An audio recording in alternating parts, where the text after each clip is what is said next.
ভাল হ'ব নেকি আৰম্ভ কৰি দিছে মই ইউটিউব লাইভটো ষ্টাৰ্ট কৰি আছো হেৰিখিনি এডমিট কৰি দিয়া ওকে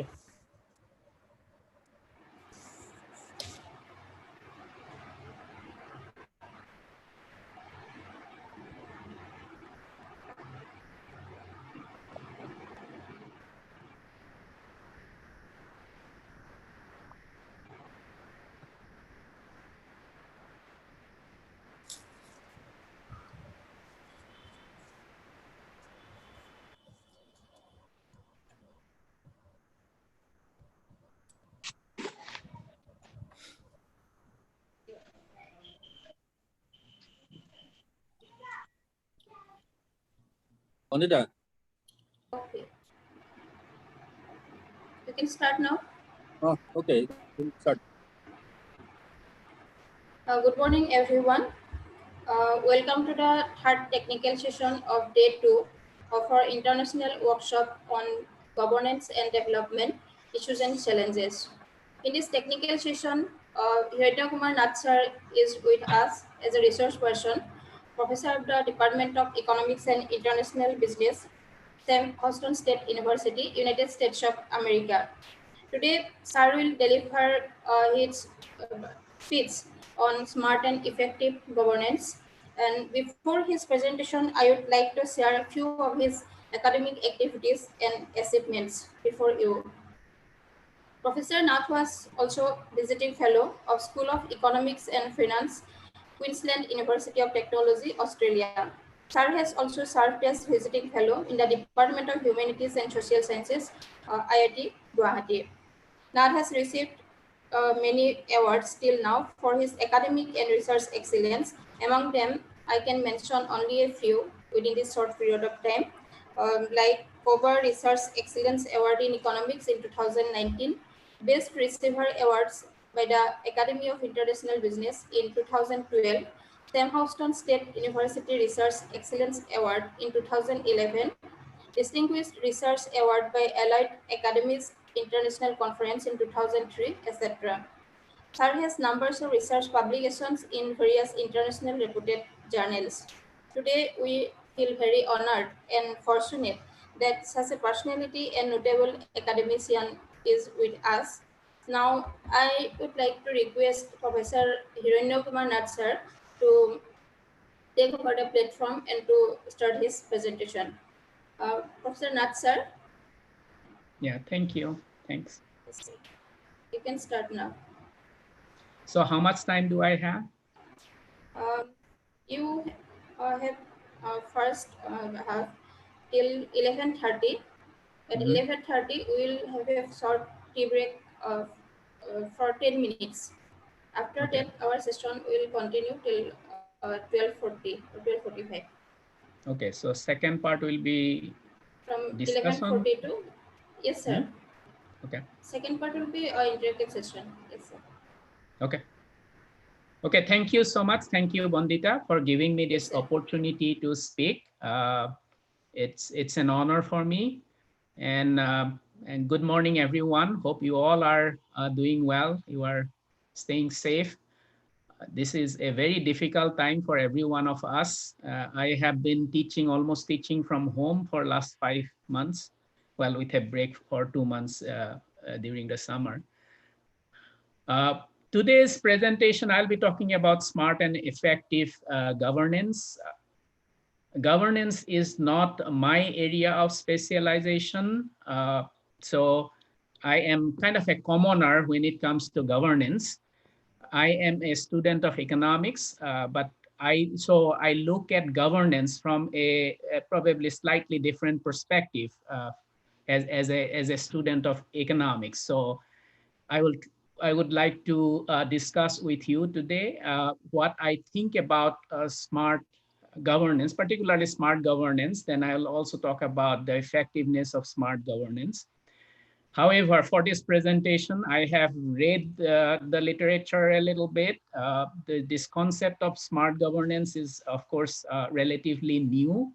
And therefore, there is not much that has been written on smart governance. So whatever I could find, I read, and I put together all that I have read And hopefully there will be something that will be interesting to you and that will also be useful to you and will fit into the overall theme of this workshop.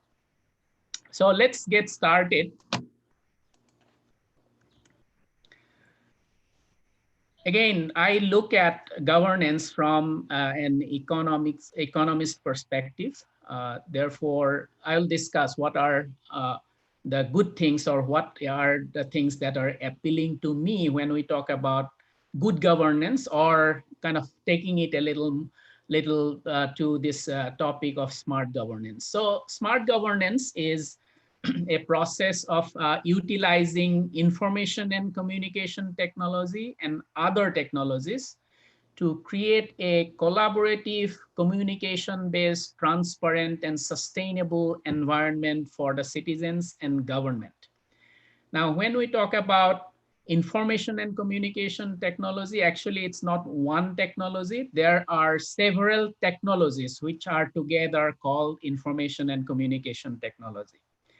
And my interest in smart governance actually comes from my interest and experience in conducting research on information and communication technology. For last almost 2 decades, I have been studying information and communication technology and the structural changes that have taken place in the economy as a result of those technologies. Information and communication technologies, as you know, are general purpose technology like electricity. So it has a very wider pervasive effect on the economy, on the society, on our politics, on the global affairs. So it has applications, or it has been used in all aspects of our life. The way our life has changed now, of course, is a perfect example of how this technology has been used for not just one purposes, but all purposes in your life. So here, when we talk about smart governance, of course, we are talking about uh, using or utilizing this kind of set of technologies which come under information and communication technologies, and how it provide a platform, or it provide an environment where citizens and governments can come together, they can interact and can make decisions which affect the collective well-being of the society. And that's how I look at smart governance. Of course, this is a formal definition that I have taken from the literature. Now, this concept of smart governance is actually associated with the concept of smart city. So nowadays, and particularly in last 6-7 years, we have been hearing a lot about smart cities, even in India. And this smart governance is actually one of the 6 dimensions of smart city concept. So smart people, smart. So there are several smart things, and out of that, one is smart governance. So when we talk about smart city, we essentially include this component called the smart governance. Now, and as somebody who has studied information and communication technologies and have closely monitored what has been going on, how these technologies have changed our life, or how that these technologies have actually enabled a tons of or hundreds of different innovations which have changed the way we do business, the way we teach, the way we learn, the way we lead our day-to-day life. And that's why I can see the importance or the effects of utilizing or incorporating these technologies in our day-to-day governance. And that's why I am really fascinated and interested by this concept of smart governance. Now, if you think about what exactly is smart governance, it's actually a socio-technical approach that is applied to the issues of governance. Now, to what extent this smart governance could be effective will depend on extensive access and use of technologies. So whether citizens as well as the governments have access to and also the extensively used technologies or not, that will determine whether this concept of smart governance or whether smart governance can be implemented effectively. Now, with smart governance and uh, taking it as a part of the concept of smart cities, the countries around the world are expected to improve our education system, our law and order situation, our transportation system, our resource management, as well as our economic infrastructure. So if I look at the smart governance from the point of view of economics, what it does, uh, it essentially make the economic system, it makes the economic system more efficient. So let me kind of in a broader scale or broader, from a broader perspective, let me kind of discuss what are the things that make this concept of smart governance appealing. So I will start with economics because that's where I have a little knowledge. And so in any of our day-to-day interactions, whether it is our individual interaction or collective interaction with another party, we always face this problem of asymmetric information. That means I or we don't have as much information about the other party as they have about themselves, right? Similarly, the other party also does not have as much information about us as we have about ourselves. So this unequal level of information leads to generally two types of problem. And these two types of problems are known as the adverse selection problem and the moral hazard problem. Now, adverse selection problem is related to our decision making, and the moral hazard problem is related to our behavior, right? And so when we talk about smart governance, when we create an environment where both citizens and governments, they can come together and then they can share or exchange information, that will essentially what is expected to do, it will reduce this information asymmetry. Of course, we cannot expect that it will eliminate all kinds of asymmetric information, but we can expect that it will reduce information asymmetry. So as a result, the probability of facing this adverse selection problem or facing moral hazard problem will get reduced. And that will lead to better decision making, and that will deliver good governance. So that is one appeal of good, smart governance. So why would we like to have smart governance? Because it is expected to reduce information asymmetry, it will lead to better decision making, and it will lead to good governance. And there is a large literature in economics which shows that good governance is a contributing factor or is conducive to economic growth. And the mechanism is not very difficult to understand, right? So if there is good governance, then probably just think about some of the more active participants in the economy. Those are businesses. So businesses will experience less uncertainty, and that will lead to better business decisions, particularly in terms of physical capital investment. That means they will probably try to grow their business. They will build new factories. They will build new stores. They will open new probably office buildings. So those kind of physical capital investment will take place, and that will lead to more employment generation as well as increase in income. And together that will lead to overall economic growth. So that's the argument, at least as a student of economics, why smart governance can lead to good governance, and that will lead to higher economic growth, or economic growth will accelerate.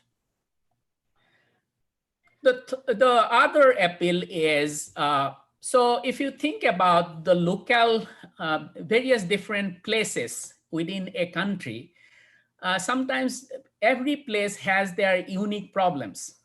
And that unique problem comes from various different factors. It may be because of some cultural aspect, it may be because of the composition of the demographic composition, or it could be for some other reasons, or it could be because of language, or it could be because of a religion. So there could be a large number of factors why there are some very locality specific problems, right?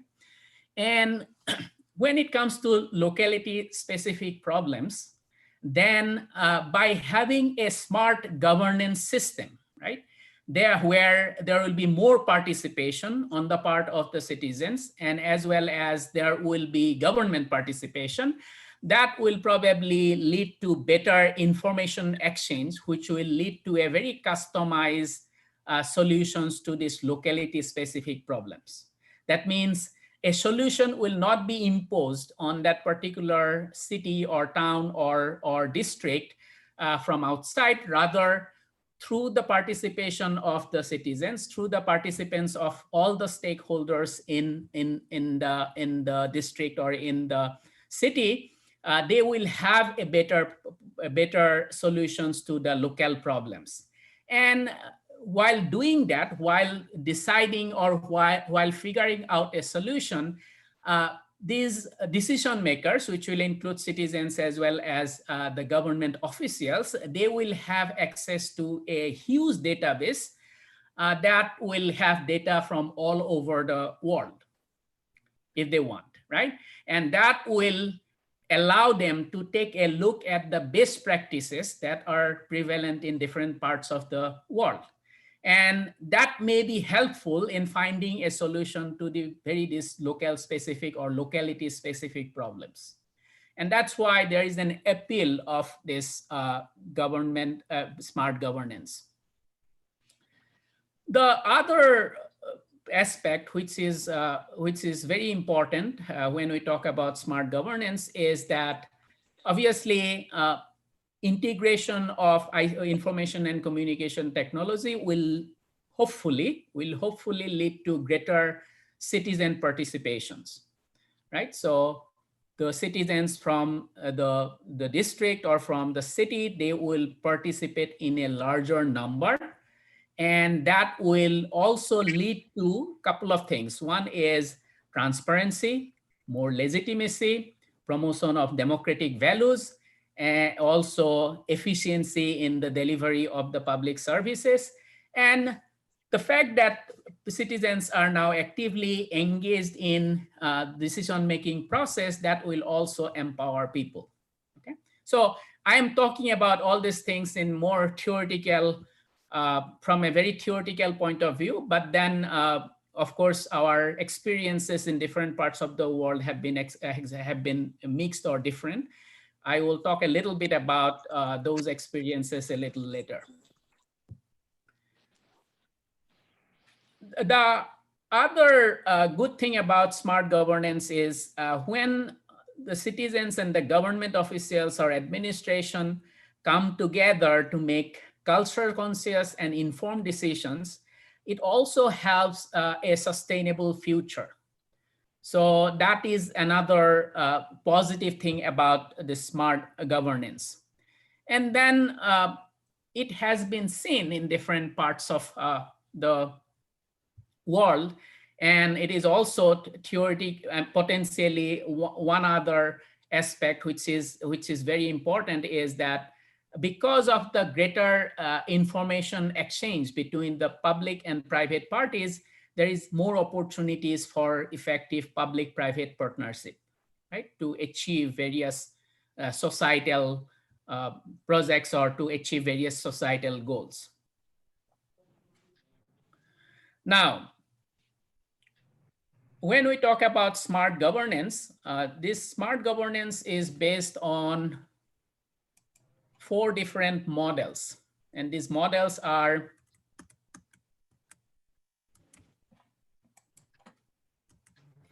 the first model is government to citizen model, G2C model. And this model is essentially about the government interactions with citizens.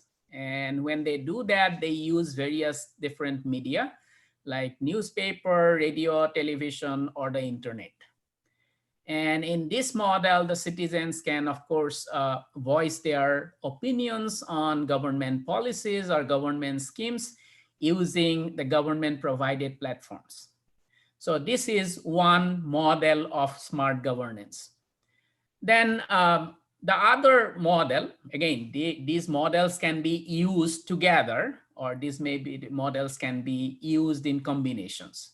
So government to business model. And in our country, in India or in many developing countries, it may not be possible to use all these four models together. So it might, when they talk about smart governments, it might end up using only one or two models. So where technology supports it or the access to technology supports it, right? Then the government to business model, which is essentially a government directly communicating with the businesses about the economic policies, about taxes, about regulations, about credit facilities.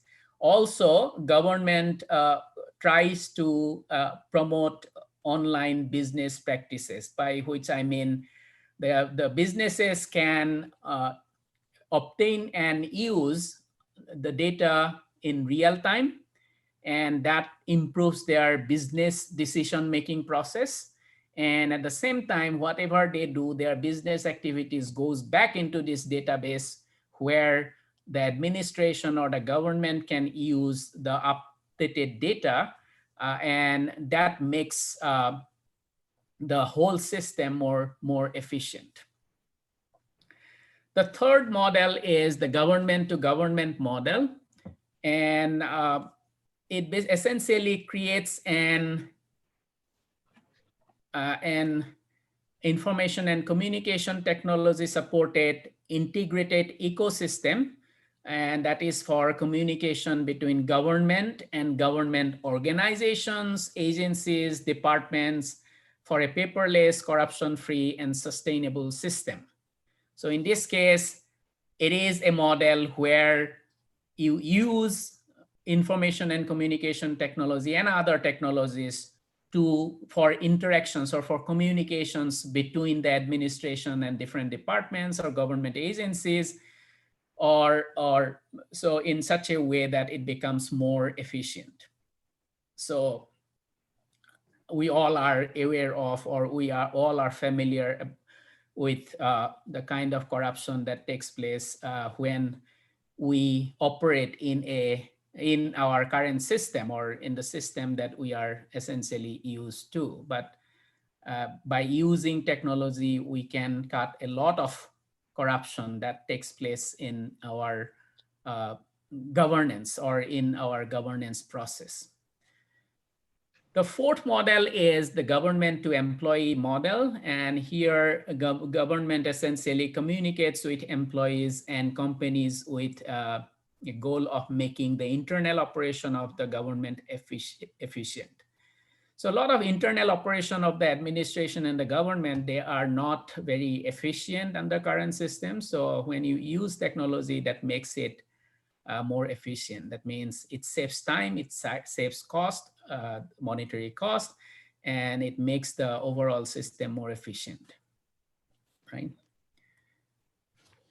Now, so we now have the definition of a smart governance. We also have discussed what are the features of smart governance which are attractive to us. We also discussed 4 different models of smart governance. And now let's talk about the components of smart governance. Okay, so what are the different components of a smart governance? So if you look at the literature, they talk about 3 different components, and that's what I would like to discuss here. First of all, the government organization. Okay, so how government or administration is organized, that is an important component of the smart governance. That basically will facilitate, or that will allow us to have smart governance. Now, in particular, there are 3 organizational characteristics which are very, very crucial for smart governance. The first one is commitment. By commitment, I am talking about the commitment of the local government to engage in sustainable development through ICT supported collaboration. So whether a smart governance will be implemented or can be implemented will depend on this organizational feature or organizational characteristics, commitment or the motivation. How motivated this local government, whether we are talking about a district administration or talking about a city administration or city government, right? How motivated this local government is to engage in this ICT enabled or ICT supported collaboration with the citizens. So that is an important, or that is a critical point, that this is a crucial feature or characteristics of the government organization, which is a component of the smart governance. Then the other is responsiveness. So how responsive this local government to the citizens. So let's say I am a citizen, and if I communicate something to my government, local government, and um, then that will essentially guide me whether I am going to participate in this smart governance process, right? So if, let's say, I communicate an issue or a question or a problem or something to my local government and they don't respond, then I will create my perception, or I will have these expectations that they are not going to value me, or they are not going to my participation is not going to influence the decision making, and I will probably also will not trust my government, and that will lower the participation of the citizen in this governance process, right? So if someone wants to implement, or if a government wants to implement smart governance, what is a precondition? What would be a precondition? The government has to be responsive, right? So responsive to the issues or the problems or the questions raised by the citizens. So that will create a perception among the citizens, right, uh, about his or her individual development as an active citizen in that society or in that unit, right? And similarly, it will also have a perception about how his or her input is going to influence the government decision making, and will also develop trust in the government. And those things are very, very important if you want to make smart, if you want to implement smart governance. At the same time, if you want to make it more effective, you want to make it effective and successful. The third feature, or the third characteristic of government organization, which is very, very important for smart governance, is the operational management. So how the local government is managed, right? And for smart governance to be implemented and to be successful, it requires an integrated approach, and that will combine infrastructure, technological, social, and political systems. So it will bring together, or it will combine all these systems together. At the same time, it will also will do cross-sectoral bridging between policy domains and priorities. So if the government is taking decision about agriculture, or about environment, or about waste disposal, so all these policies will be integrated into one integrated approach, because under current system, sometimes they are made in isolation, and as a result, sometimes this implementing policy becomes a big problem, because just because one department is not really considering what is the impact on the other sector, there is no integration, or there is no communication, and that leads to failure of the government programs and schemes. So here, to have smart governance process in place, we need an integrated approach where everything will come together, and So if you are making a policy or making a scheme about, let's say, the environment, that will take into account all the issues that may arise in agriculture or that may arise in industry, right? So that would be one characteristics which is very, very important for smart governance. Then the second component is citizen participation. Of course, as I have been saying, citizens' participation and citizens' inputs, right, will expectedly improve policy decisions, right? But it depends on a few things, right? So whether citizens' participations and their inputs into this decision-making process will improve policy decisions or not will depend on a few things. First of all, it will depend on the interactive nature of the citizen participation. That means whether there has been a proper exchange of ideas, inputs, information between the citizens and the administration or the government, right? So there have been some studies which have studied or examined whether what is the nature of this interaction between citizen and the government. It has been found that in most cases, there is a one-way information flow. Okay, most of the time it is going from the citizens to the from the government to the citizens, but the citizens are not kind of citizens' inputs or citizens' feedback are not taken into account while making policies or while making decisions about local governance, right? So this interactive nature is very, very important. It has to be a both-way flow. It's not just one-way flow. The other important factor which will determine whether citizens' participation in this smart governance has improved policy decision or not is how representative is the participating population. So if whether all the citizens are taking part and all of them are being heard, or whether only a section of the citizens are being included in this smart governance process, but they are not representative of the entire society, right? So how representative they are. So in developing countries, what we have noticed or what people have noticed who have studied these issues is that generally there is a divide. Mostly high income, then educated, and those who have access to the ICT and ICT devices, they are the ones who participate in smart governance. On the other hand, those who are low income, uneducated, don't have access to the internet or to ICT and the ICT devices, they are left out. Obviously, the people who are educated, who are high income, who have access to, so they represent only their group.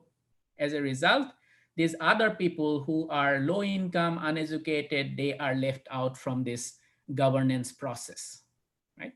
So as a result, the whole purpose or this whole expectations out of smart governance is being defeated, right? And that is true mostly in developing countries, but to some extent it is true in developed countries as well. Then the other important factor that will determine whether citizens' participation and inputs will improve policy decisions is what is the motive of the citizens for participation, or where does that motive come from? Generally, studies have found that intrinsic motivation, which comes from inside, some sort of altruism for the society, and also intangible rewards. So what is the intangible rewards? Well, the satisfaction that I will live in a society where inequality is less, where people value or everybody value everybody's life, that sort of satisfaction, that could be an example of an intangible reward, right? So if it comes from inside and you are motivated by this kind of intangible reward, normally those are motivations are sustainable, and that will be very helpful for smart governance. If it is forced upon somebody, let's say somebody has given, okay, so you have to participate, I will give you 250 rupees or 500 rupees, and that does not really, that kind of motivation, which is an extrinsic motivation, that normally does not last long, and that might not be very helpful for implementation of smart governance. So it has to come from inside. It has to come from inside, and it has to come from some sort of an intangible rewards. The third component is use of technology. Okay, so that's how we have actually defined the smart governance. And as we know that since around 1990s, this technology has been improving tremendously, particularly information and communication technology. I still remember when I came to the United States in 1996, well, calling back home was so difficult. Forget about this sort of video conferencing, right? So even calling back was expensive. It was very cumbersome. It was very difficult, right? We had this 386 computers, which were very extremely slow. We had Netscape, right? So those search engines were not as good, not obviously not as good as what we have now, but it was very, very difficult, even in order to run the programs that I wrote for my PhD thesis. Well, they used to take 2-3 weeks to run those simulations. So sometimes I joke with my students that probably I could have finished my PhD in 3 years instead of 5 years, because all these programs that I wrote and then I had to run the simulation, it used to take normally 2 to 3 weeks. So computers were so slow. So what I'm saying is that over time, these technologies have improved so much. Not only technologies have improved, but these technologies have also enabled a lot of other innovations, which have made our life a lot different. And that's why now, even in my last 20 years of teaching career, I have seen that I myself have changed the way I teach nowadays, right? Well, the recent episode of now going online is a different thing that we have been doing for about 10 years. At least I have been doing it for about 10 years. But even when I do in-class teaching, face-to-face class teaching, I think my style has changed significantly because of this technology. And I keep saying that whatever I do nowadays in the classroom is essentially an assembly process, right? So different parts are produced in different places, and I am provided with these different parts of this service, and then I go to the class, and in front of the students, I assemble and deliver the service called education. And that has been the experience or case with most of my colleagues, and I'm sure some of you. And so in this process, there have been a diversity of devices, there have been a diversity of tools and diversity of technologies, right? And even in terms of the devices, so in 90s, it used to be all those big monitors, which were used to be very heavy. Now monitors have been really light and very small. And in some countries, in fact, some of the kids, they have actually skipped some of these devices. For example, desktop computer has almost will go away very soon. Laptop computer is also going away. It's becoming a one device where you can integrate different technologies. For example, the same device can be used as a phone, used as a messenger. It can be used as a computing device. So one device integrates almost everything, and that is the kind of a logical development in the field of technologies, right? And this diversity of devices, tools, and technologies, and that have obviously have led to diverse engagement on the part of the citizens as well as on the part of the government.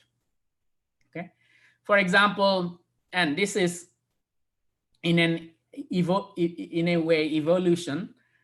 For example, if a local government, a city government, or a district government, it uses web portals or emails, right?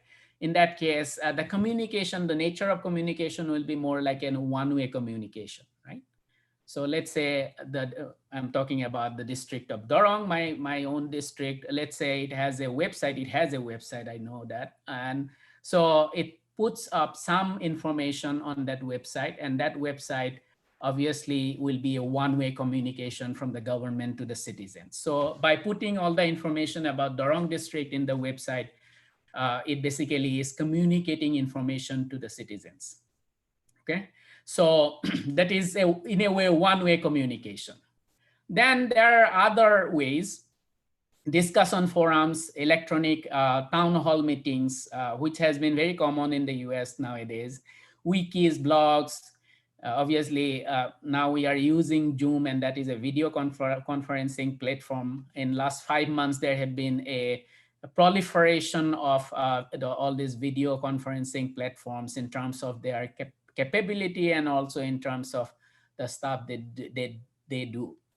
So in those platforms, or in those using those technologies, the citizen and the government, they can, or other stakeholders, they can engage in two-way communication or multi-way communications, right? Then comes the third level of development, which is Web 2. Web 2 actually is an interactive internet. So, and the social media tools like Facebook, Twitter, or Instagram. So the interesting thing about the social media tools or interactive internet is that the citizen can create contents, right? And so I can start a debate. I can discuss a policy, right? And that in a way empowers me as a common citizen, and it leads to free flow of information. It also allows you to express your views, so there will be diversity of opinions. There will be socio-political debate, and of course it upholds this freedom of expression, right? So, and in a more transactional way, it also creates an environment that is conducive to crowdsourcing initiatives. Okay, so when we talk about the use of technologies, with the technological development, of course, this participation or participatory form of governance, which we are calling smart governance, with the help of the technology, has allowed us to participate in many different ways. Now, kind of taking it a level more, of course, in last few years, it is the data is, or we talk about data analytics, we talk about data science, we talk about, well, data science itself is actually has got various different names depending on where you are using it. It's called predictive analytics, business analytics, data science. So these are almost the same thing for different uses, right?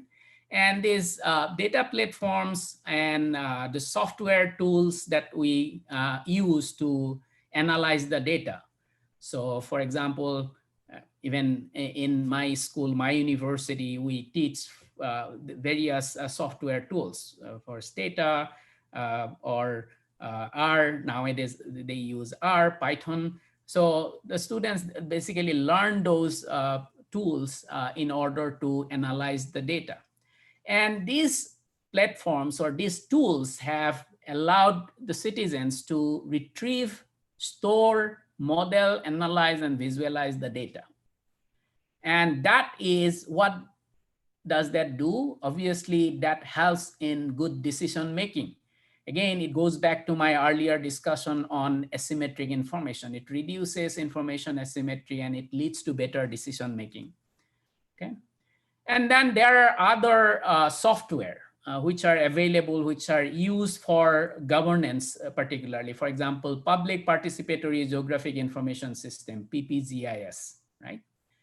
And planning support systems. Normally in urban planning, people use this planning support system. So, or in some administrative decision making, local governments or governments also use decision support system, DDS. These are all softwares. You have to input data, and that will lead to certain conclusions or determination or certain judgments. So it makes decision making much easier. And the softwares are written on the basis of this very logical, behind all the softwares, there is a logic, right?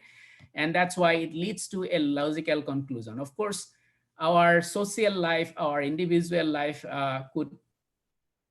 cannot always be logical, right? So, and that's where we have to play a role. Obviously, these tools, these technologies will help us, but then we also will have to bring a human element.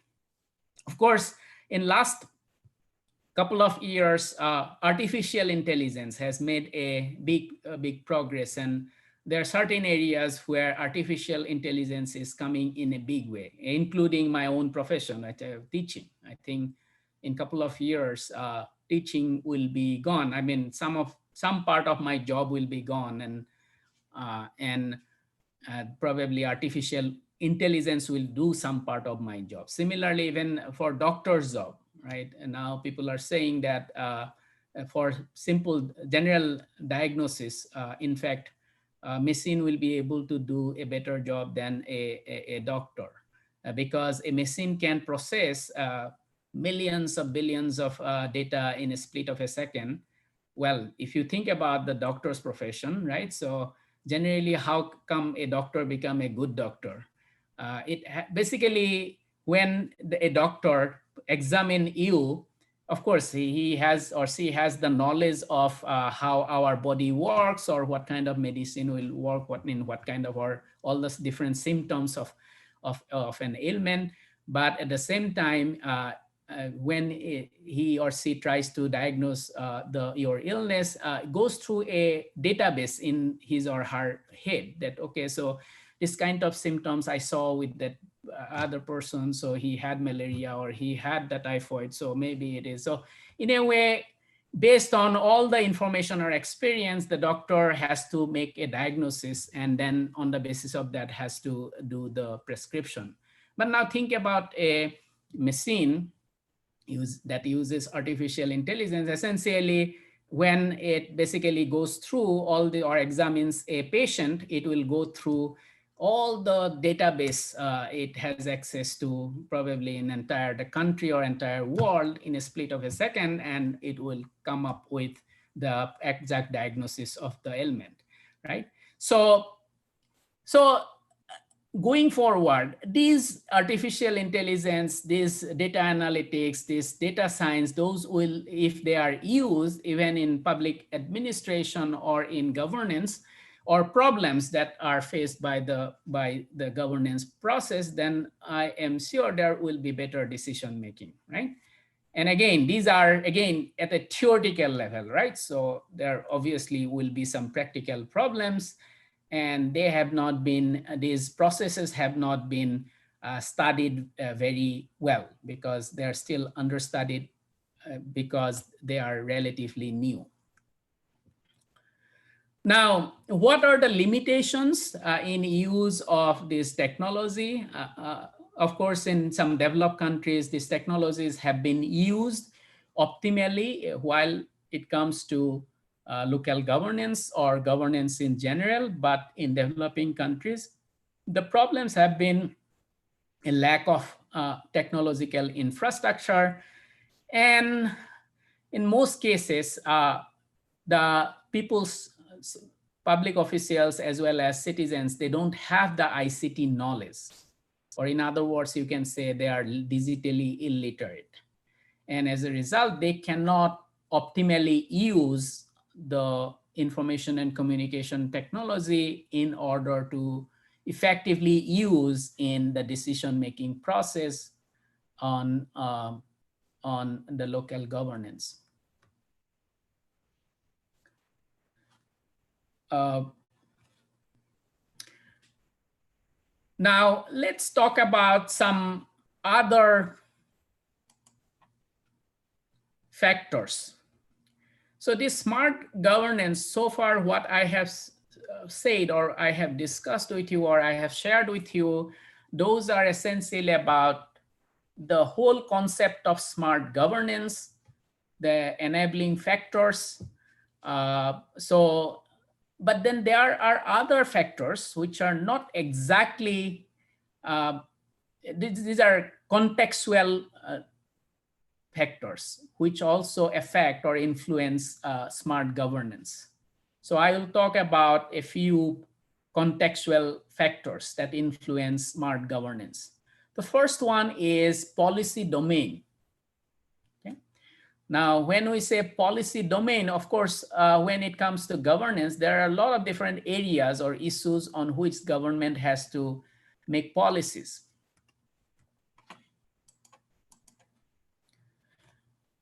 Now, there have been some studies, particularly on these contextual factors, and I will discuss the findings of those studies here. Now, it has been seen that whether people or the citizens will participate in the local governance or governance depends on the urgency of the topic. Right? So again, governance here, we are talking about policy making, policy decisions, right?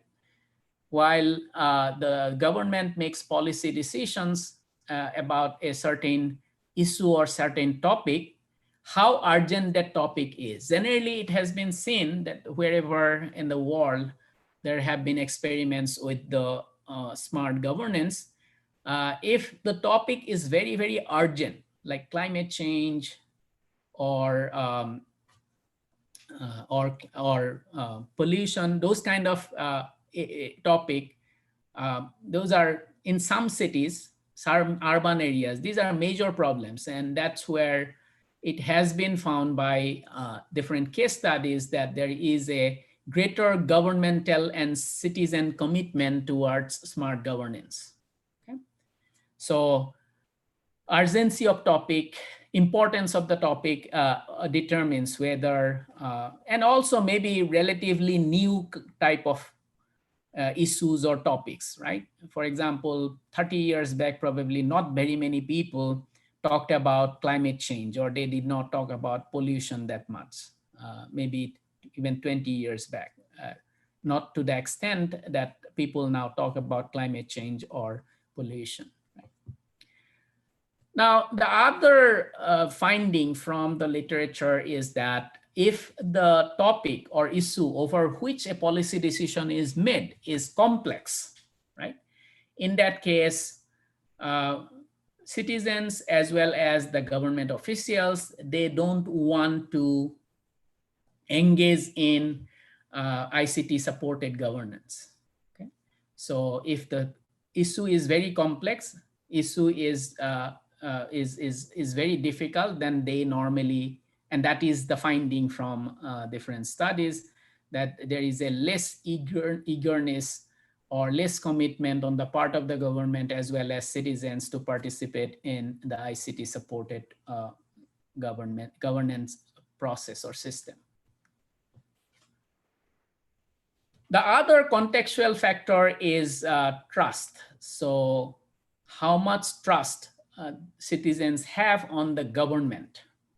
Well, trust is a very, very important, important factor, in fact.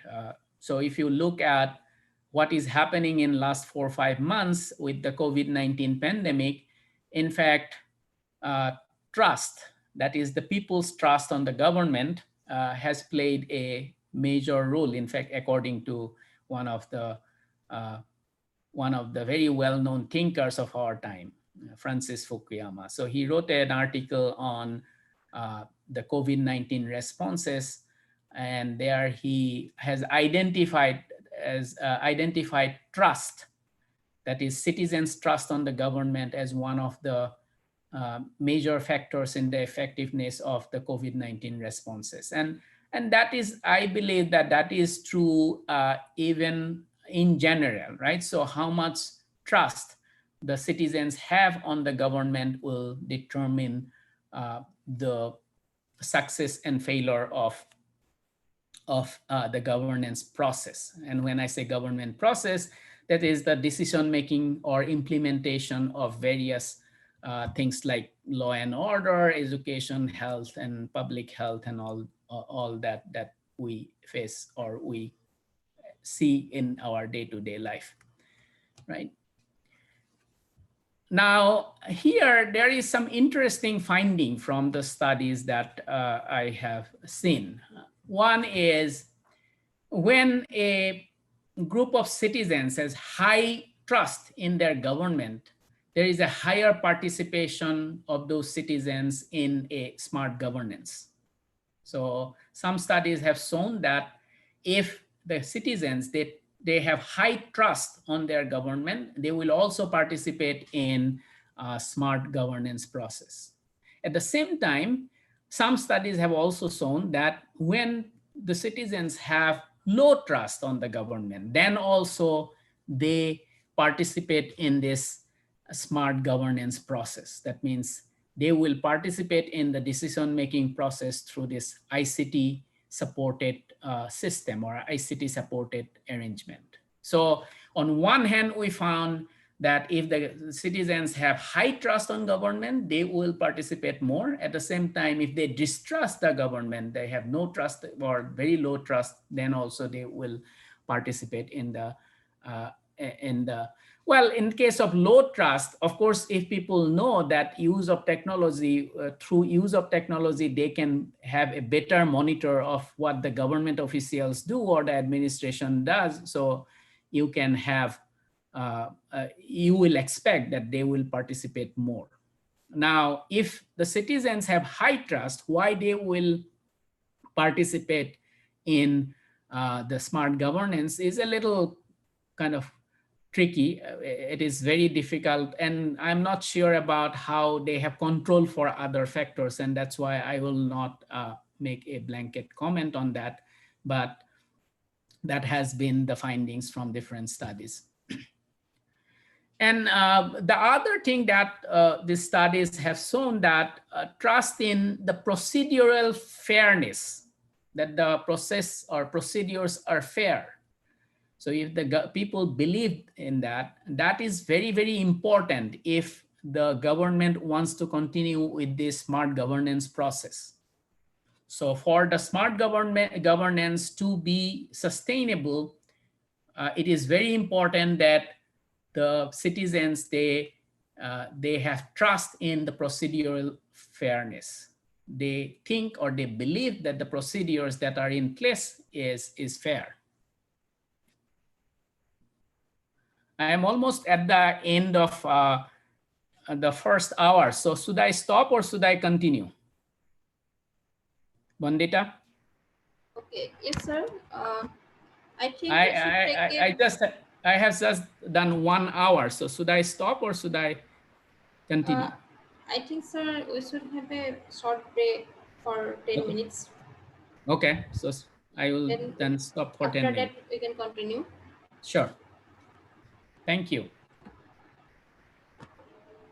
Okay, esteemed participants, now we'll have a short tea break for 10 minutes. After 10 minutes, we will again meet in this platform.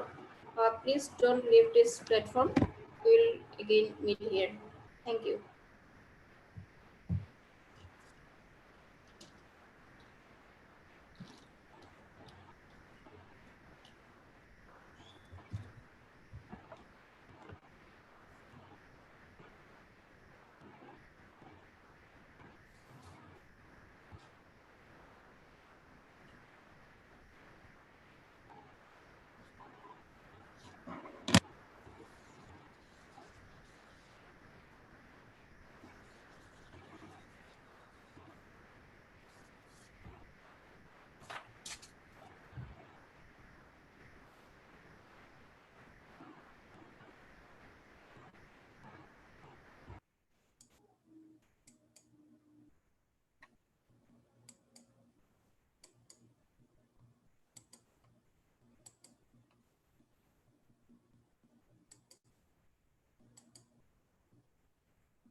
Sir.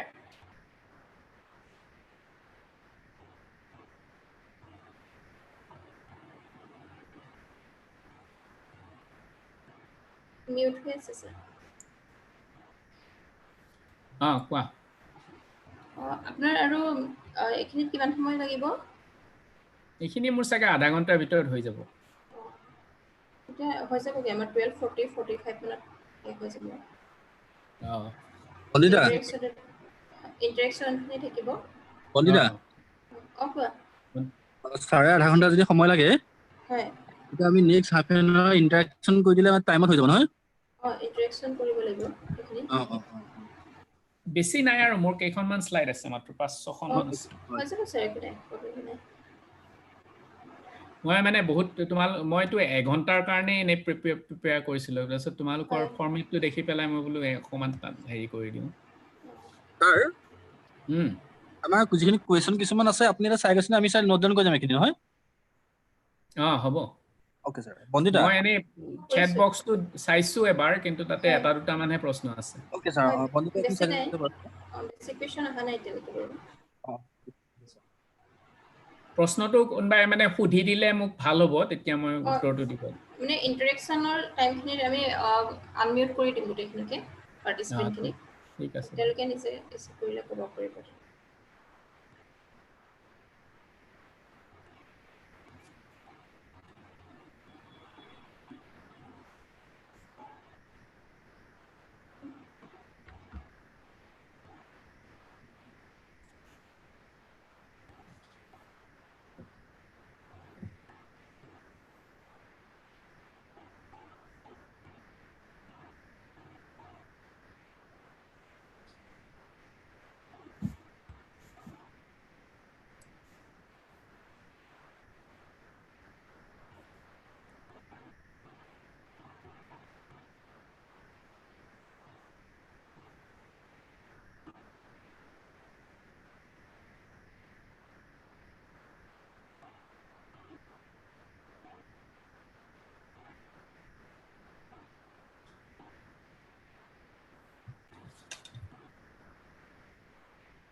10 minutes হৈছে। হৈছে। I think we can start now again. Okay, participants. Now, after tea break, we will have the remaining session with our research person, Professor Hirno Kumar Nath sir. Now I request sir to continue his presentation. Sir. Okay, thank you so much. So I have been discussing the contextual factors for the contextual factors that influence smart governance. So I already have discussed the policy domain and trust. And now let's talk about the political and institutional environment.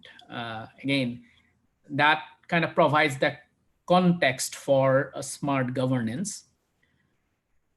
So the studies have shown that a society where there is a stronger democracy, meaning the society which upholds the democratic values, that society, in that society, there will be a more ICT-enabled citizen engagement, and there will be more public and civil collaboration. So the countries or the societies where democracy is strong, meaning the society upholds the democratic values, that's where there is a higher likelihood that this smart governance will work. Political legacy also, some studies show that has an influence on whether smart governance will be effective and successful. Generally, the countries or the societies which have colonial legacy or was ruled by the military power or had an authoritarian regime in the past, there will be, and that is in general, generally they have found that there is a less ICT enabled engagement and public civil collaboration. Now, these factors you can always link to one another. For example, when you talk about political and institutional environment, of course, that is closely linked to even trust, right? So then the third factor under this political and institutional environment is the administrative culture or the administrative style or administrative model, right? So if there is a formal and hierarchical administration, which is pretty much true in our country, right?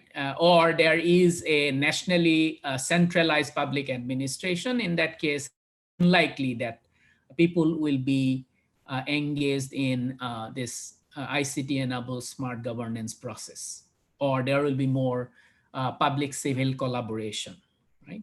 So that is very unlikely if there is that sort of administrative style or model.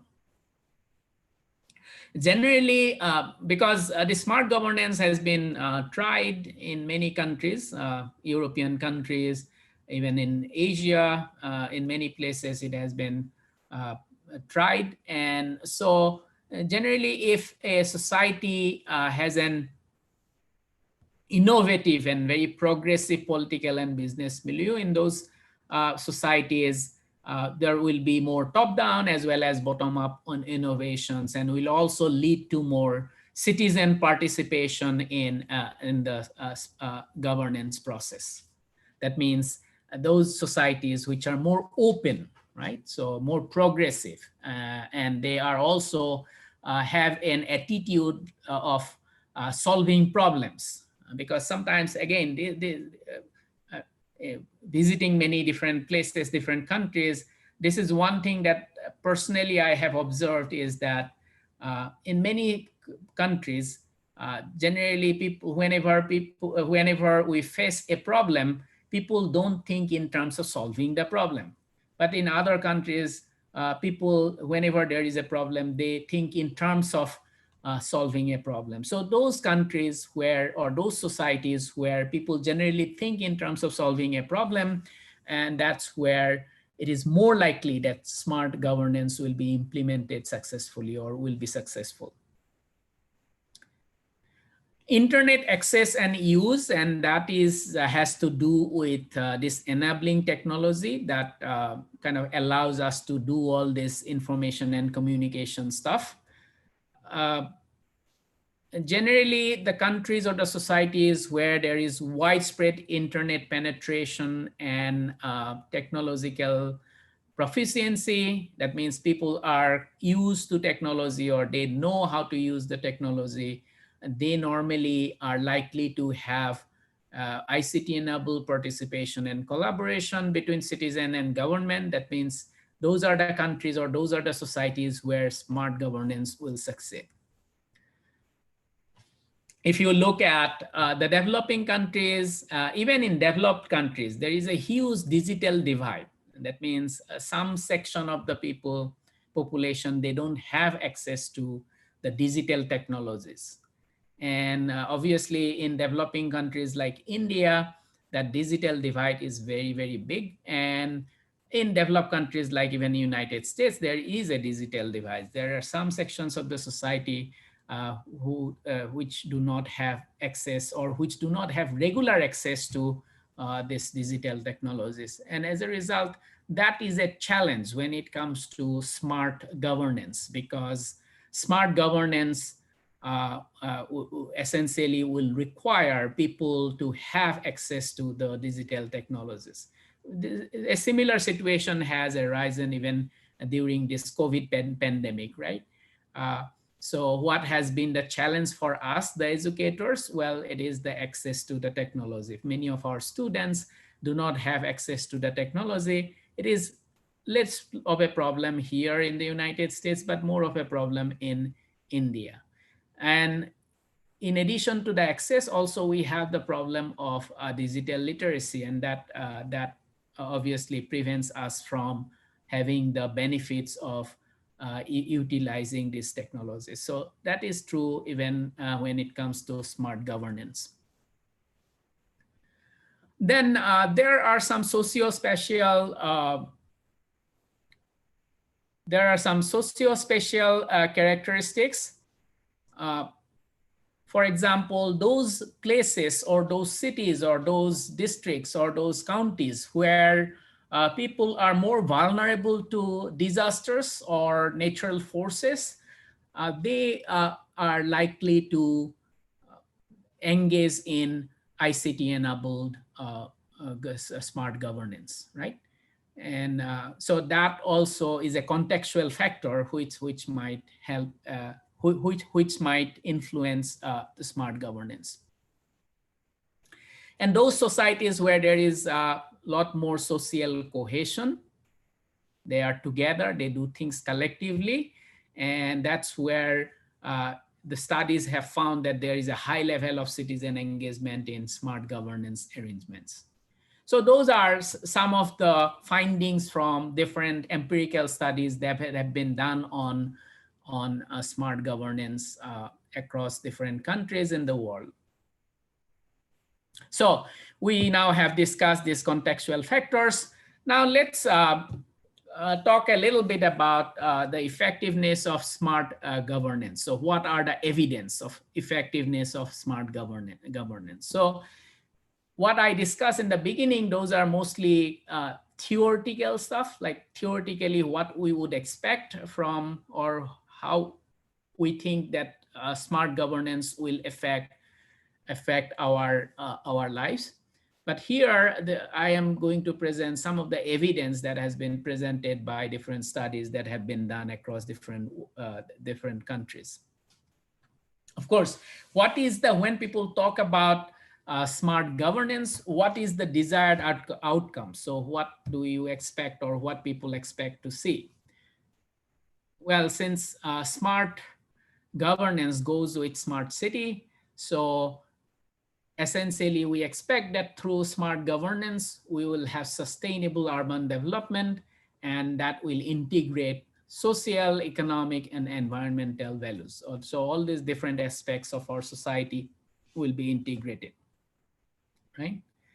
Again, as I said, there are not too many studies. Again, this concept of smart governance is relatively new. It probably is about 10 to 12 years old, but then since the time of conceptualization till it was implemented, it took some time, and then it may not have been implemented in all 4 different models that we talked about. So it may have been partial implementation, and as a result, we don't see that many cases where we can systematically study the effects of smart governance. So there are some mixed evidence about whether the smart governance is being effective or not. When I say mixed evidence, there are 2 camps. One camp is the optimistic camp, and the other is the pessimistic or skeptic camps. And when it comes to technology, generally, there is always 2 groups, right? So one group is always skeptic about the use of technology in our day-to-day life, or use of technology in anything that our life is involved with. But there is always a optimistic group, and I personally belong to that group. I am optimistic about technology. At the same time, I also acknowledge that there are certain areas where people, society have to pay attention. For example, when it comes to information and communication technology, and particularly after this pandemic, uh, uh, people have extensively used ICT, information and communication technology, even in developing countries. But there are some dangers, and people should be aware of that. For example, cybersecurity is a huge danger, which we probably have not realized or recognized, but then going forward, that might create a crisis, and that might create a worldwide crisis. So we have to be careful, but at the same time, we should be able to recognize the benefits that we can get from the use of technology. Because when I look at ICT, I can see solutions to a lot of problems in developing countries using inexpensive, low-cost technology, information and communication technology. So So when you look at these studies which have examined the effectiveness of smart governance in different countries or different cities, there are some optimistic findings. There's some limited evidence that sustainable development can be achieved by use of ICT-enabled governance process. They have evidence of sustainable development in terms of empowerment, that is the social aspect of this development. It also development in terms of business opportunities. I would say this is economic sustainability, right? There is development in terms of the environment, and then there is also development or some positive results in terms of capacity building. Okay, I will talk about this capacity building stuff a little probably in the next slide a little bit more, because that's quite interesting, because smart governance potentially can be a school of democracy, meaning it actually can make the citizens more informed, and they by participating in this local governance or governance process, they may be able to actually be aware of certain things we don't pay attention to. I'll come to that a little later, but let's also take a look at the pessimistic findings.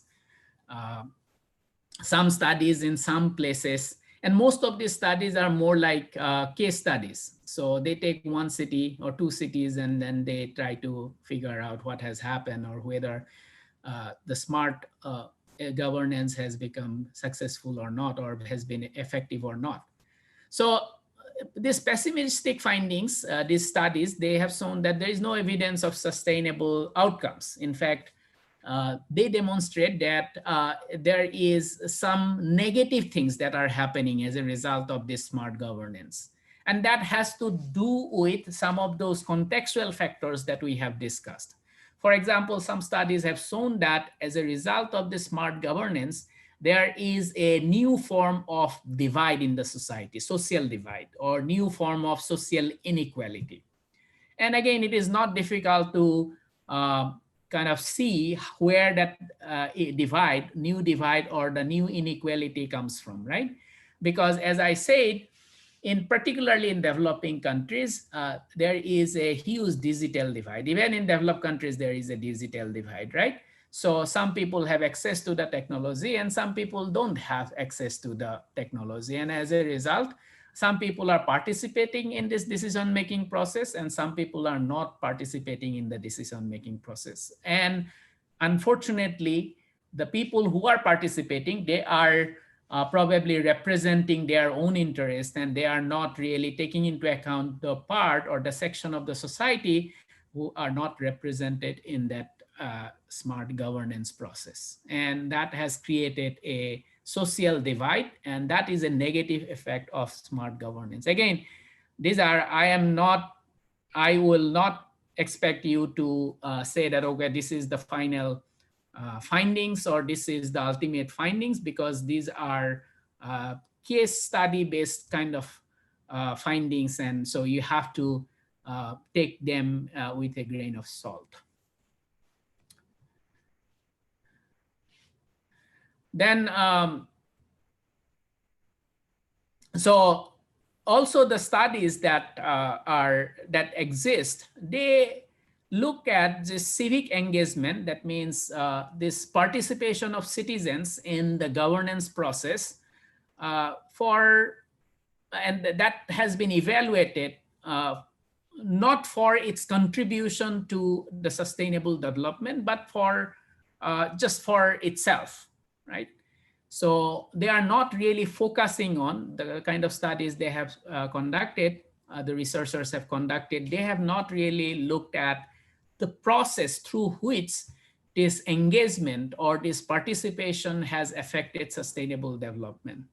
For example, when more citizens, as we have discussed, when more citizens participate in this decision-making process or in governance process, obviously there is more transparency, there is improvement in them or promotion of democratic values. There is improved legitimacy, and also the public service delivery system becomes more efficient, right? And all these things that has happened as a result of increased participation of citizens has led to sustainable development, right? And those aspects have not been highlighted by these studies. And again, it comes back to what I said in the last slide. What is the effects on the participants' learning capacity? There is some evidence of learning and sharing experiences, and that leads to increased engagement and co-creation. Now, so the way we live in our society, or the way we live our day-to-day life, we don't know a lot of things. So there is a huge information asymmetry, right? For example, a lot of government processes. So let's say if I go to a government office and I don't know about the rules, I don't know about the government policies, I don't know about the schemes. In a country like India, where there is a large number of illiterate people, of course, you would not expect them to know all of this. But you will realize that even the literate people who are well educated, they also don't know about these policies or these schemes or the regulations or the laws, basic laws, which are, I think, the knowledge of which is very important to live as a citizen of a country.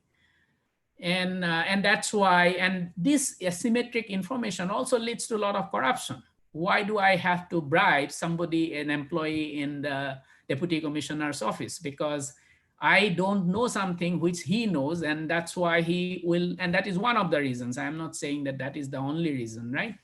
And this, when you participate in this decision-making process, and that is enabled by this information and communication technology, and you have access to a lot of information, and then obviously that is a big gain, I would say. That is your learning capacity goes up. So you know about the government policies, you know about the government rules, you know about various different things, and that is a kind of a positive impact of smart governance. And again, there are some studies which have shown that this learning capacity has increased, and that also leads, or that encourages more people to participate. And that has been the case in some countries, okay? Again, in a country like India, we cannot expect that because of our other issues or other problems or our other enabling or disenabling factors that we have, right? There are some evidence of insufficient learning capacity of local government, and that has a negative effect on engagement. And that is a problem at the local government levels because they cannot provide the infrastructure, or they cannot provide the basic requirements for citizens to be engaged and to learn about their about the government process, or about the government policies or the government schemes, right? And obviously that will discourage people from taking part or participating in the governance process, right? So again, information knowledge could be very empowering, and that could be a potential gain from smart governance. So having said that, I think I'll stop. And again, as I said, governance is not an area where I have expertise. I look at governance because of its link with the economics. And what I have shared with you is essentially what I have read from different sources. And again, I'm trying to, the thing that fascinates me about smart governance is that first of all, it reduces asymmetric information, which asymmetric information problem, I find it so fascinating, and it is all over the places. your personal life, your professional life, your social life, everywhere there is asymmetric information problem, and that leads to all these kind of problems. And that is also is a fascinating thing for me. And then since I have closely looked at information and communication technologies and how they have evolved over time, and that fascinates me too. So when these two things come together and become part of this smart governance process, that kind of interests me in this particular topic. I hope I have been able to share with you certain things which you may find interesting too. So if so I can take questions. Yes, sir. And before I do that, thank you for listening to what I had to say. And again, thank you, the Center for Ethnic Studies and Research, for inviting me. Thank you, Bondita, for contacting me, and also with patience, you sometimes I have forgotten to reply your emails. Still, you are with Oh, me, so yes. thank you for that. Okay, thank you very much, sir, for your excellent informative presentation. Now the session is open for all. I'd like to unmute other our participants. Uh, they can ask directly to our resource person if they have any doubts or queries.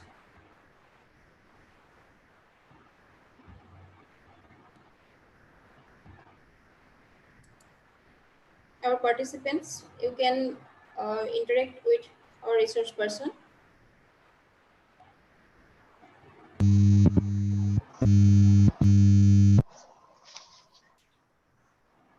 Well, thank you, sir. It was a very excellent deliberation, and we are very much thankful and gratitude for your brilliant deliberation. And from your deliberation, as we are talking about today about smart governance, it's my simple observation. Being a just a citizen, I simply want to know about how far it is true for thinking and people talking about hackers and hacking, as we are talking about everything online. It is a process of online. Yes. Through online procedure only, we will be following the to form a smart governance. This is all about. I want to know about it. Just simply, I think you can touch about hacking or about the Yes. hackers. Yes. Yeah. Yeah, thank you very much. And again, this is a huge challenge for all those who develop technology or who are involved in technology, and also for those who are using the technology. So hacking or all kinds of uh, cyber crime or cyber insecurity are kind of the biggest challenge, I would think. And thanks to COVID-19, that now that the entire world is using this technology so much, I think we are at a higher risk of this kind of cyber crimes and hacking and all kinds of cyber insecurity.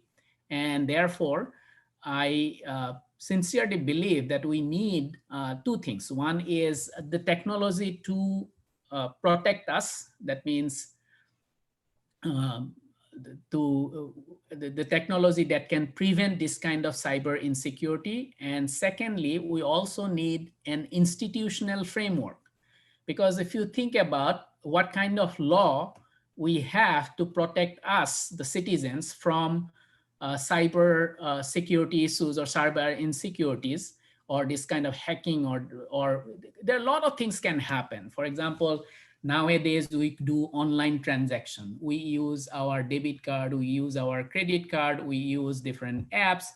And well, there are some inbuilt security, but then the whole purpose of the hackers is to break those security system. And that's what actually these hackers are very good software writers. They can write very good code, they can do very good coding, and that's how they don't get any satisfaction or any kick out of their regular life. It's like criminal psychology, right? So they get kicked out of breaking the system, and that's what they do. So in order to prevent them, of course, there needs to be a continuous process or continuous development of anti-hacking security system or the technology. And in our countries, so of course, India is known for all the computer engineers, but inside the country, I don't know how much work has been going on to prevent this kind of cyber insecurity or cyber crime. But I know that in a country like United States, well, there are special programs, even in the university. For example, my university has a master's and PhD program in cybersecurity, which essentially they are the students who are doing their PhD in order to prevent that kind of or develop technology which will prevent this kind of securities. And I think that needs to be scaled up now that more and more we are becoming more dependent on this information and communication technology. That is the first thing. And not only countries like US has to do that, but also countries like India have to do that, because I believe that we have the manpower, we have the people who have the talent to do that sort of develop that sort of preventive technology. Because if you look at US, probably half of the cybersecurity people are of Indian descent or Indians, right? Second is the institutional arrangement, which is essentially the law to protect us. So how now under current law, how are we protected? I don't think we have a comprehensive policy or law, and that needs to be done. On 15th August, I was listening to what Prime Minister was saying. He was talking about a cybersecurity law very soon. But then, well, it is a double-edged sword, right? On one hand, because of this increased engagement with information and communication technologies, of course, we need that sort of a law that protects us from the hackers, that provides this institutional protection. But at the same time, that also can be dangerous because that may intrude into our privacy.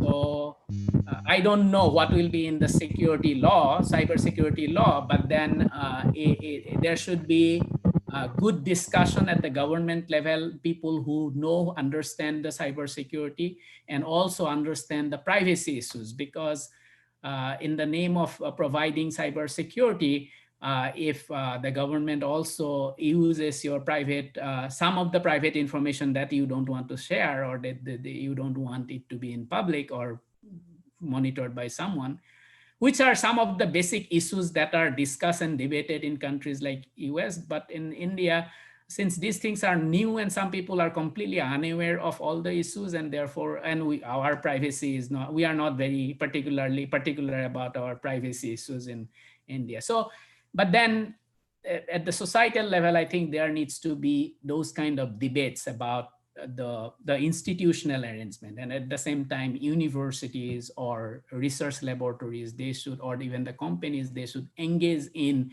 developing technologies that can protect us from cyber crimes or cyber insecurity.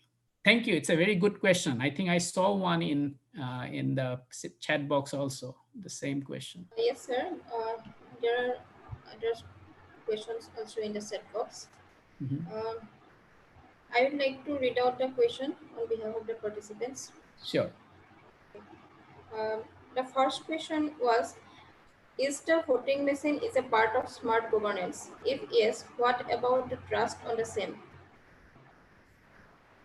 I would say, so if you go back to the definition that I gave about smart governance, and if you apply that, then obviously it will be part of the smart governance, right? So what it has happening is basically, in a democracy, voting is a big decision that you make every 5 years or every 4 years, right? And then you are using technology to vote. The decision that you have made in order to communicate that decision, you use the voting machine, which is again is a piece of a technology, and obviously that is that. So if you think that way, so that will be part of smart governance. But um, yes, of course, I am worried about whether there might be some security issues related to that voting machine. But then I think as technology develops, the ultimate goal would be to vote online. And when you vote online, there will be a lot of security protocols so that your identity is not compromised and your vote is correctly communicated to the people who will ultimately count those votes and give the results, right? So at this point, I say that there is a possibility that there is some issues, security issues with the voting machine that have been used, uh, uh, and and they are, of course, I am not sure about the technical capabilities, but going forward, I can see that there will be a time when you will be voting online, and or you will have the option of voting online, and where there will be a very secured system which will not be able to be compromised. And I think that is what is happening going forward. Thank you. Okay, thank you, sir. Another question was then, can you please speak something about the concept of administrative culture?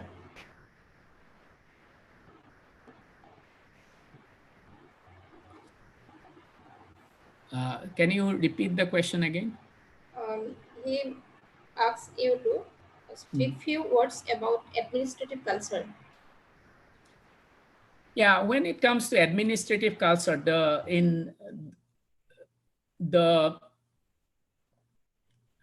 I think I talked about administrative culture. So there I was talking about different styles or different kinds of administrative. For example, I was talking about hierarchical administrative.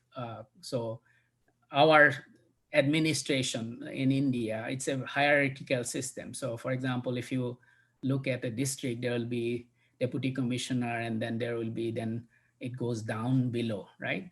So, and that leads to that hierarchical system of administration leads to a certain culture. And that is what I mean by the administrative culture.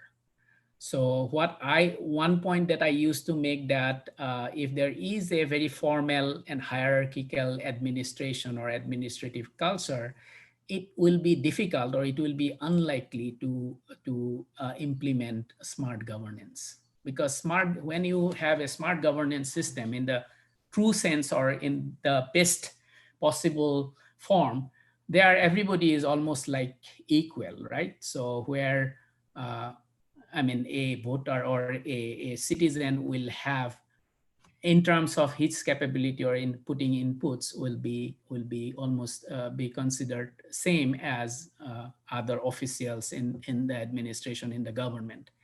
So, but then our culture, given our administrative, or given our bureaucracy in India, we are not in that culture, right? So we always, for example, in a district, deputy commissioner is the boss in a way. So, and then accordingly, the people, the citizen, basic citizen, they treat the people who are in power or who are in the administration differently. And so that is the point that I tried to make. So when I talk about administrative culture, that's what I'm talking about. So Okay, thank you, sir. thank you. Another participant wants to know about the use of traffic management in the cities of United States of America. Traffic management in USA. Traffic, well, of course, technology has been used in traffic management here in the United States. For example, sensor is used in many places. For example, those stop lights where red lights are, many of the stop lights now, they use sensors. So It is not that the one red light will be on for 5 minutes and then the other red light will go up. It's not like that. So it basically depends on the flow of the traffic. So the sensor will capture, and accordingly it will switch off and on the red light and the green light and the yellow light. That is one. And the other is the extensive use of GIS, Geographic Information System. For example, all this now you're in mobile device, right?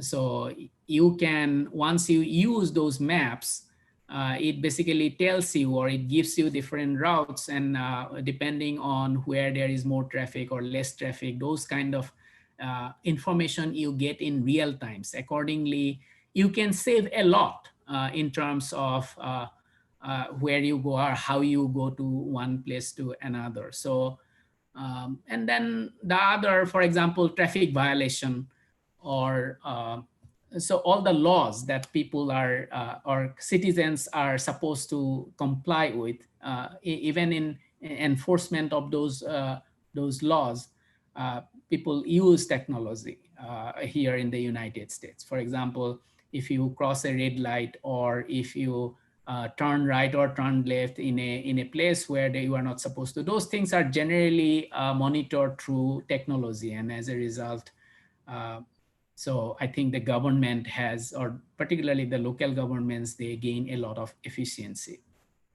But then there are other places where they have a better system. For example, I would say Singapore probably has a better system than most cities uh, in the United States. So they use technology in a much more, much at a much better way than even the United States.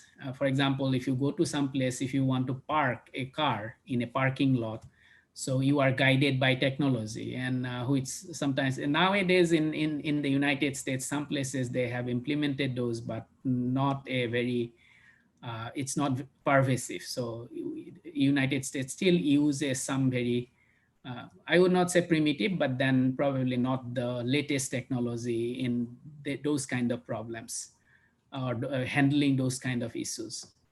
So yeah, and and some of the places we can use some of the less expensive technology for our even transportation and traffic. So for example, last few weeks, and I have been hearing about this big traffic jam in North Guwahati because of the toll gates, and that problem I think can be solved very easily using low cost technology. I mean, people don't have to be stranded in the long lines because they have to pay the toll.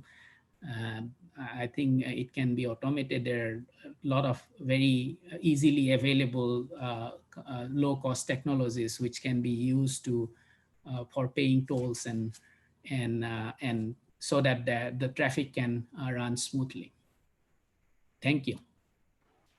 Thank you, sir. The next question is, how in a developing country like India, smart governance can facilitate economic inclusiveness where only a few percentage of citizens are aware about ICT?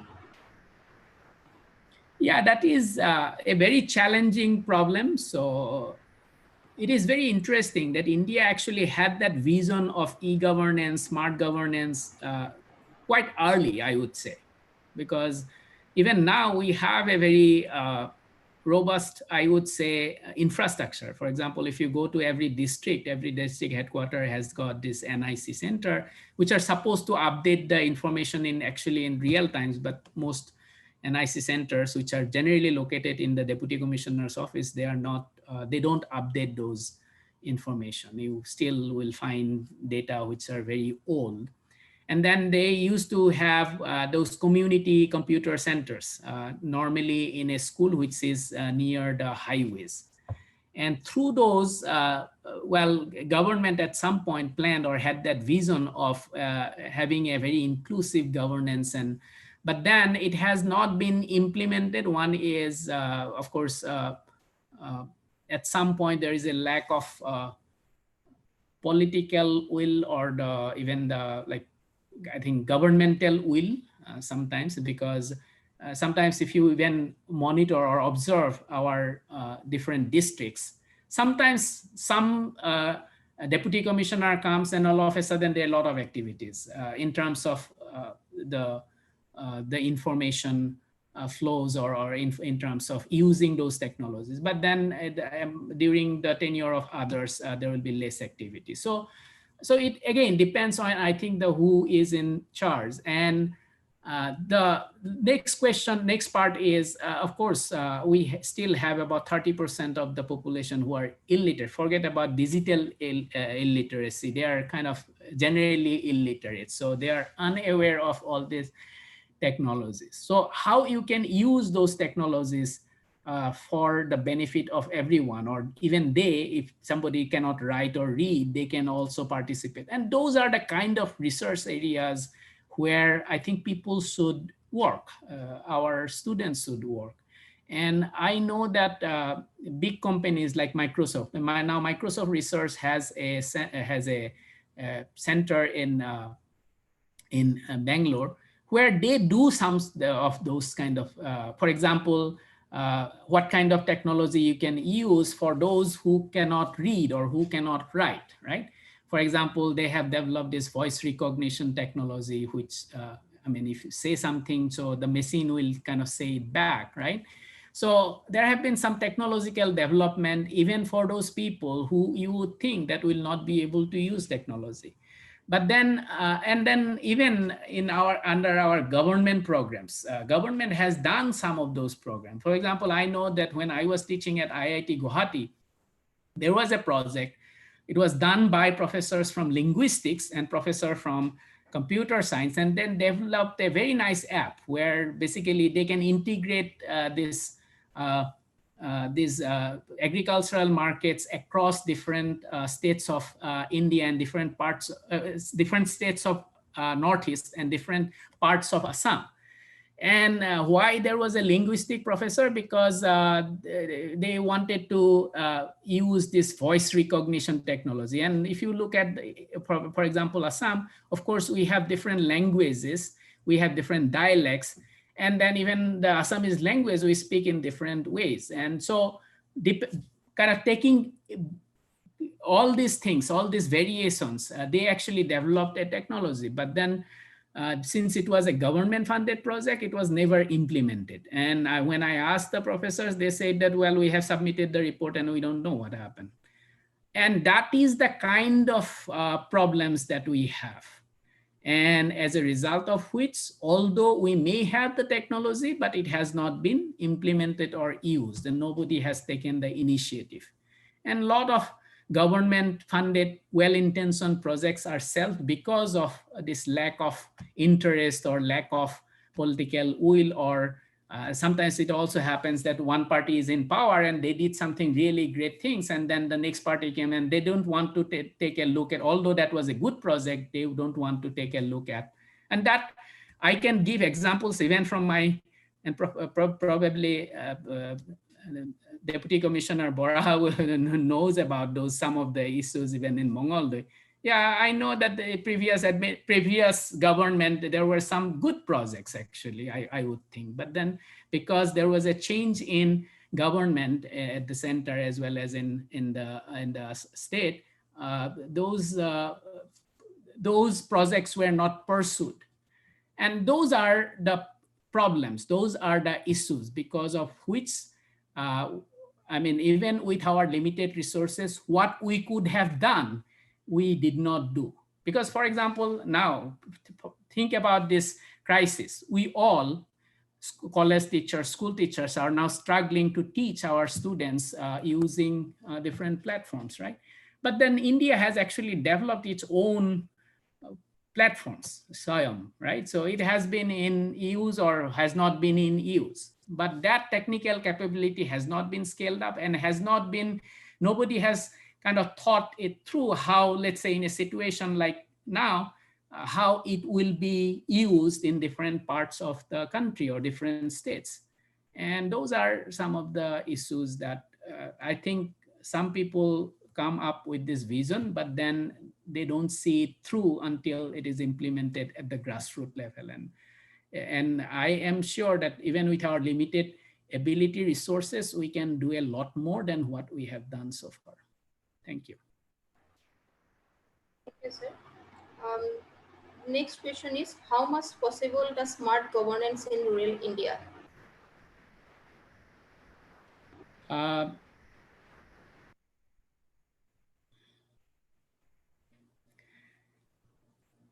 I think it is possible to a large extent. And I think if you look at different states in India, some states are ahead of others in even implementing the very basic uh, smart governance. Let's say somebody from the village reporting regularly on certain variables. Let's say mostly our rural areas, meaning it is agriculture dependent or dominant, right? So that's the major economic activities. So let's say reporting the weather condition, reporting some problems with the agriculture, or even reporting price from mandis. Mandi meaning our huts or bazaars, right? So those kind of very basic things. Again, this is participation by exchanging information. Can be done, and to some extent we need some awareness, and we need we need this basic awareness, and then we need to kind of implement those. But then, since, as I said, there are a lot of capabilities where we are lacking. For example, basic literacy, and digital literacy also has been a problem because, for example, even among us, we are literate, we probably have one or two or three smartphones, but we don't know everything that we can do with a smartphone, right? And that has to do with our digital literacy. So I would say that couple of things that government has to do. First of all, the universal access to the internet. There is no, I mean, the government doesn't even have to think twice that, okay, we don't give universal access to the internet. That is a must. Has to, if every rural areas, I mean, electricity, and now the government claims that there is no village left which is not connected by electricity. So same thing should be also true for internet connectivity. And internet connectivity, not only internet, the quality should improve. For example, now our connectivity is actually very poor, and those things should be improved. And then digital literacy, there should be a huge emphasis on digital literacy. And when it comes to digital literacy, it also includes the cyber security issues, because digital literacy is not just kind of using your phone, but also you should be aware of all the risk, or all the security, or all the crimes that could happen to you when you use these digital technologies. So I would say that, yeah, at this point, I think immediately you cannot implement smart governance in the rural areas in India. But then if you kind of develop these capabilities, first of all, universal access to the internet, to some extent digital literacy, then I think slowly we can move towards that, because that has a lot of benefits. Thank you. Sir, I want to add a point also. I think poverty is another cause. It is, I am saying from my experience, because during the period of lockdown, when I started online classes, and then I saw that in our major class there are 40 students, but when I did online class, maximum 6 or 7 students they could attend the class, because most of the students they don't have a smartphone, and then because of poor connectivity, and the basic cause was that they don't have the smartphone. Yes. And I can say it from my own experience. So I think the Yes. poverty is one of the important causes. That's true. That's true. That actually is, yeah, affordability of this. But then, see, the way I look at it is that if you have a smartphone, which probably will cost you 5,000 rupees, right? Then, given if somebody is smart enough, then that 5,000 rupees smartphone actually can give a very good livelihood. At least I am talking about those who have done their college. A college graduate with a 5,000 rupees smartphone can actually have a very good livelihood just using that phone. So now, if you think if you look at the bigger picture, of course, 5,000 rupees is not a joke for is something really substantial for a very poor family. But at the same time, it is not like a 1 lakh rupee like expensive machine, right? Which will give you an income generating activity. So that's why I see the potential of this ICT. And of course, now how can I make it affordable to a poor student or a poor person? That is where the policy challenge is. As I said, there should be universal access to the internet. And there should not be any restriction. Good quality internet access should be available everywhere, every village in the, and then comes the access to the device, right? So, and that's when we can think about the device, because internet, if you have the access to the internet, then we can think of a model where even if you don't own that device, there could be ways to give somebody who cannot afford it access to the device. So I think, yeah, so right now we need, first of all, universal access to the internet and good quality internet, not like the ones that we have. The poor connectivity is also another Yeah, problem. that's very true. That's very true. Thank you so much, sir. There was another question that is also related to the internet service. I think you already have answered these questions. Mm-hmm. And you already talked about the internet service. Yes. Um, Yeah, well, there are differences in the quality of the bandwidth and the internet services in different parts of the country. So that should not be the case. Every country, every part of the country should have the same strength of the internet connections, and there is no excuse. So, and that is an area where citizens cannot do much. It has to come from the government. So that's what I'm hoping that probably they will pay attention to that. And again, in a country like India, I think even online teaching, that remote teaching learning could be very useful, because right now, if you look at the demographic composition, our median age is 29 years. That means half of 135 crore people are under the age of 29. That means even if you take 10% of that, that is a huge number of people who can go for higher education or education, right? I'm just giving a very conservative estimate. That will be a very big number. But we don't have that many higher education institutions, for example. Even if we build higher education institutions, we don't have that many people to teach those kids, because we don't have that many qualified people. And so this having access to this online learning and teaching could be very useful for a country like India. And at the same time, there are some students probably coming from the low income families, and they may have to actually get involved in income generating activities when they are very young. They may be like 20 years old. The reason they want to learn, they want to get a degree, but at the same time, they probably have to also think about earning their breads, right? So as a result, they have to work. But having a very effective internet or online remote teaching learning system will allow them to get that quality education from the best teachers that they can have. And that, I think, will be really, really good. And very early on, we have an open university system, right?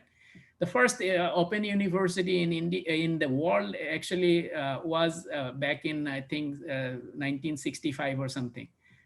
In Indira Gandhi International, in Indira Gandhi Open University also was not very far behind. But although we have these systems very early on, and also we started this information and communication technology very early. It is actually back in 80s, when Rajiv Gandhi was the prime minister. We started very early, but given that we started early, we did not make much progress in using those technologies to do what we are supposed to do, or what could have benefit our society or the country. Thank you. Thank you, sir. I think we don't have um, questions from our participants. Um, thank you very much for your excellent informative presentation.